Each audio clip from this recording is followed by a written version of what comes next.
जय श्री राम जी की। आप सभी के अंतस्थल में बसने वाले प्रभु श्री राम जी से मेरा सत सत नमन।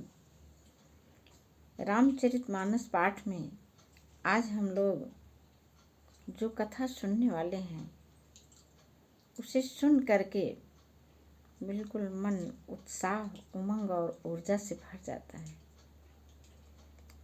जब मन में उमंग भरी होती है, उत्साह भरा होता है, तो हमें फिर चारों तरफ सब कुछ अच्छा ही अच्छा दिखता है। फिर कहीं कोई बुराई नजर ही नहीं आती है। इस प्रकृति में, संसार में, ब्रह्मांड में सब कुछ अच्छा ही अच्छा है, बुरा कुछ है ही नहीं है। लेकिन जब हमारी मानसिकता बदल जाती है, हम दुखी हो जाते हैं, परेशान हो जाते हैं, तो वही सारी चीजें हमको अपने मन के अनुरूप सब बेकार से दिखने लगती हैं। और जब मन में उत्साह, उमंग, ऊर्जा भरी होती है तो सब कुछ अच्छा ही दिखता है। और यह उत्साह, उमंग आएगा कहाँ से? रामचरितमानस के पाठ से, राम की कथा सुनने से मन प्रसन्न हो जाता है, शांत हो जाता है, हृदय शीतल हो जाता है, सुख से मन भर जाता है। तो आइए हम लोग शुरू करते हैं। जस मानस जेहि विधि भयो, जग प्रचार जेहि हेतु। अब सोई कहूँ प्रसंग सब, सुमिरि उमा वृख केतु। तुलसीदास जी इतने बड़े महाकाव्य की रचना करते समय वो लगातार अपना ध्यान शिव की शक्ति से जोड़े हुए हैं, माता पार्वती से लगातार जुड़े हुए हैं। एक पल के लिए भी उनसे अलग नहीं हो रहे हैं।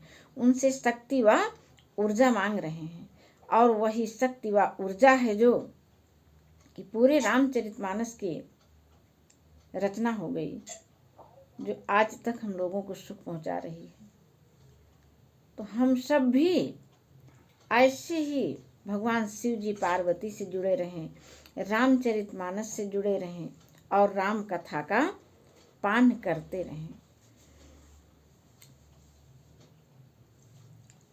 जस मानस जेहि विधि भयो, जग प्रचार जेहि हेतु। अब सोई कहूँ प्रसंग सब, सुमिरि उमा वृख केतु। यह रामचरितमानस जैसा है, जिस प्रकार बना है और जिस हेतु से जगत में इसका प्रचार हुआ है, अब वही सब कथा मैं श्री उमा महेश्वर का स्मरण करके कहता हूँ। शंभु प्रसाद सुमति अहुलसी, रामचरितमानस कवि तुलसी। करई मनोहर मति अनुहारी, सुजन सुचित सुनि लेहु सुधारी। श्री शिव जी की कृपा से उसके हृदय में सुंदर बुद्धि का विकास हुआ है, जिससे यह तुलसीदास श्री रामचरितमानस का कवि हुआ है। अपनी बुद्धि के अनुसार तो वह इसे मनोहर ही बना रहा है। अपने लिए तुलसीदास जी ये सब बातें कह रहे हैं। सुमति भूमि थल हृदय अगाधु, वेद पुराण उदधि घन साधु। बरसहि राम सुजस बरबारी, मधुर मनोहर मंगलकारी। सुंदर सात्विक बुद्धि भूमि है। देखिए, जब हम सभी जानते हैं किसी भी फसल को उगाने के लिए सही जगह चाहिए, सही जमीन चाहिए, वैसे ही इसमें क्या बताया जा रहा है, आप सभी ध्यान से सुनिए। सुंदर सात्विकी बुद्धि भूमि है, हृदय ही उसका गहरा स्थान है। वेद पुराण समुद्र हैं और साधु संत मेघ हैं। वे साधु रूपी मेघ श्री राम जी के सुयस रूपी सुंदर, मधुर, मनोहर और मंगलकारी जल की वर्षा कर रहे हैं। और फिर मंगलकारी जो जल की वर्षा हो रही है, हमारा हृदय सिंचित हो रहा है। फिर तो इस हृदय में हम जो भी बीज बो देंगे, इच्छानुसार मनोनुकूल कुछ भी हम अपने हृदय में बो देंगे तो अवश्य ही उसमें पूरी पूरी सफलता मिलना सुनिश्चित है, तय है। फिर उसे कोई रोक नहीं सकता है। जब वह बीज राम कथा के आनंद को सुनते हुए मेरे मन में अंकुरित हो रहा होगा तो भला बताइए उसे कौन रोक सकता है। फिर तो उसे उस इच्छा को सफल होना ही होना है। लीला सगुन जो कहीं बखानी, सोई स्वच्छता करई मलहानी। प्रेम भगति जो बरनिन जाई, सोई मधुरता सुशीतलताई। सगुण लीला का जो विस्तार से वर्णन करते हैं वही राम श्वेत रूपी जल की निर्मलता है जो मल का नाश करती है और जिस प्रेमा भक्ति का वर्णन नहीं किया जा सकता वही इस जल की मधुरता और शीतलता है। सो जल सुकृत सालिहित होई, राम भगत जन जीवन सोई। मेधा मही गति सो जल पावन, शकिल श्रवण मग चले सुहावन। भरे सुमानस सुथल थिराना, सुखद शीत रुचि चारु चिराना। वह राम श्वेत रूपी जल सत्कर्म रूपी धान के लिए हितकर है और श्री राम जी के भक्तों का तो जीवन ही है। वह पवित्र जल बुद्धि रूपी पृथ्वी पर गिरा और सिमट कर सुहावने कान रूपी मार्ग से चला। अब मानस हृदय रूपी श्रेष्ठ स्थान में भर कर वहीं स्थिर हो गया। वही पुराना होकर सुंदर रुचिकर शीतल और सुखदायी हो गया है। ऐसी तो होती है रामचरितमानस की कथा। सुठी सुंदर संवाद बर बिरचे बुद्धि विचार, ते यही पावन सुभग सर घाट मनोहर चार। इस कथा में बुद्धि से विचार कर जो चार अत्यंत सुंदर और उत्तम संवाद, इस पूरी कथा में 4 जगह पर संवाद किया गया है। भुसुंडी और गरुण जी का, शिव और पार्वती जी का, याज्ञवल्क्य और भरद्वाज जी का और तुलसीदास और संत, ये रचे हैं वही इस पवित्र और सुंदर सरोवर के 4 मनोहर घाट हैं। ये जो 4 जगहों पर इन दिव्य शक्तियों ने रामचरित महिमा का वर्णन किया है वो रामचरितमानस रूपी सरोवर के 4 घाट बताए जा रहे हैं। सप्त प्रबंध सुभग सोपाना, ज्ञान नयन निरखत मन माना। 7 कांड ही इस मानस सरोवर रूपी सुंदर 7 सीढ़ियां हैं जिनको ज्ञान रूपी नेत्रों से देखते ही मन प्रसन्न हो जाता है। ज्ञान रूपी नेत्रों से कहा जा रहा है। हम इन सब चीजों को मन इन साधारण आंखों से नहीं देख सकते, मन के नेत्रों से देखेंगे तब हमारा मन आनंद से भरता है। रघुपति महिमा यगुण अबाधा, बरनब सोई बर बारी अगाधा।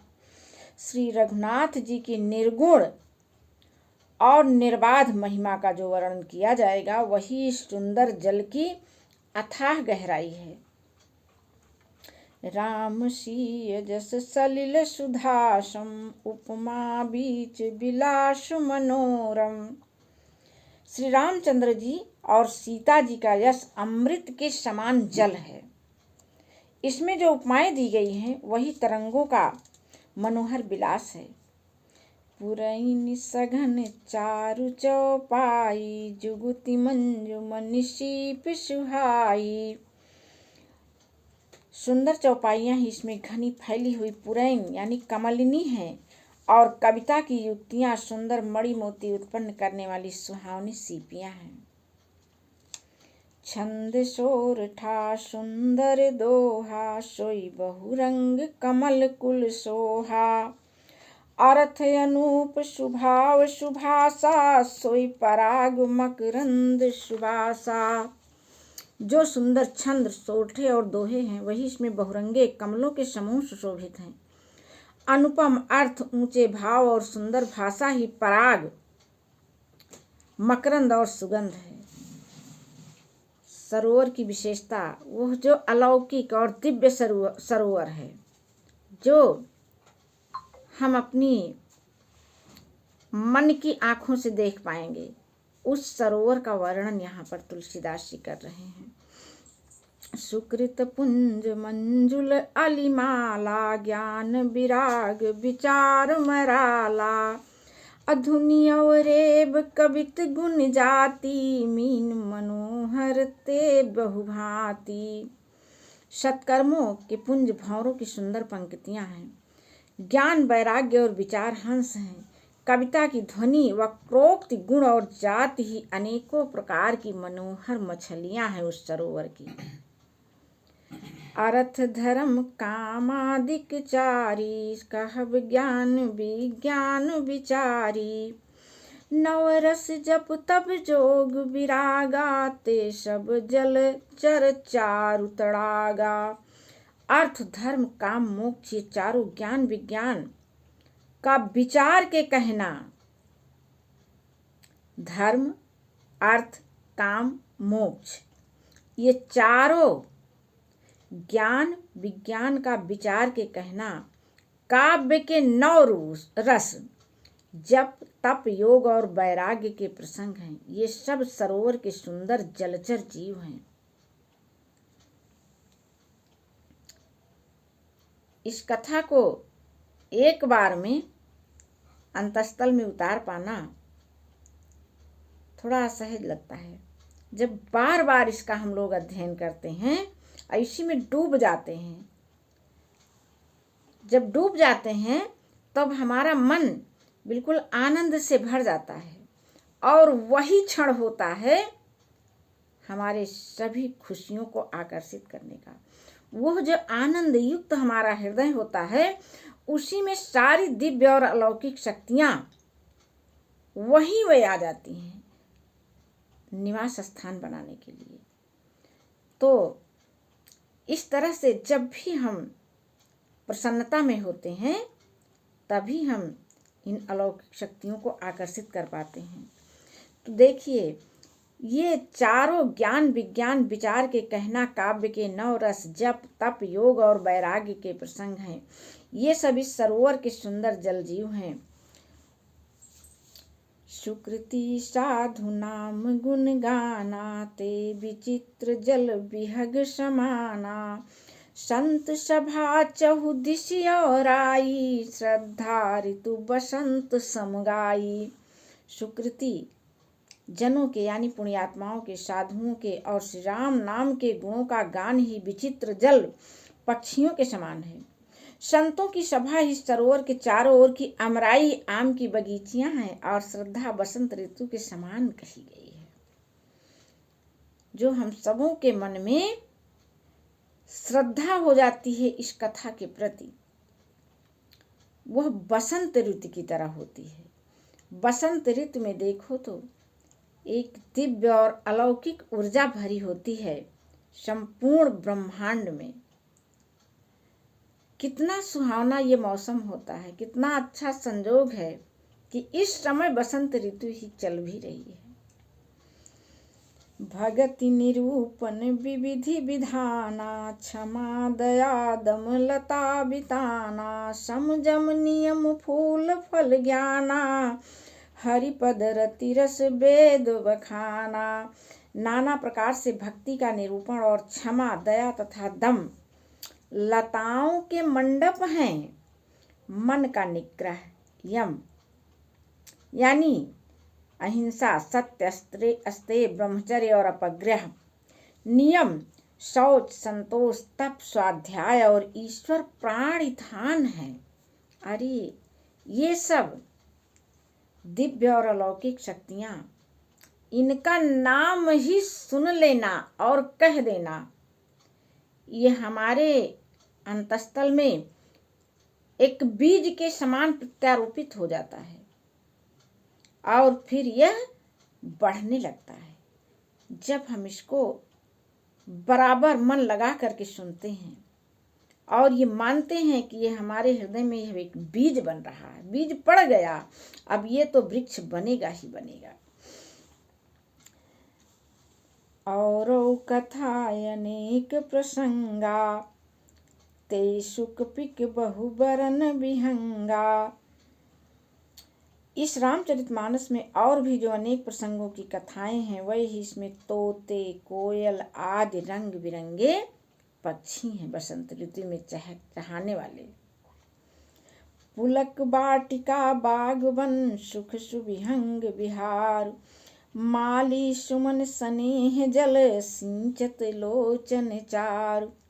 कथा में जो रोमांच होता है वही बाटिका बाग और वन है, और जो सुख होता है वही सुंदर पक्षियों का विहार है। निर्मल मन ही माली है जो प्रेम रूपी जल से सुंदर नेत्रों द्वारा इन सब को सींचता है। कितना मन को लुभाने वाली, कितनी सुंदर कथा। आज इस कथा का यहीं पर विश्राम कर रहे हैं। इसके आगे का भाग हम सभी लोग कल सुनेंगे। जय श्री राम जी की।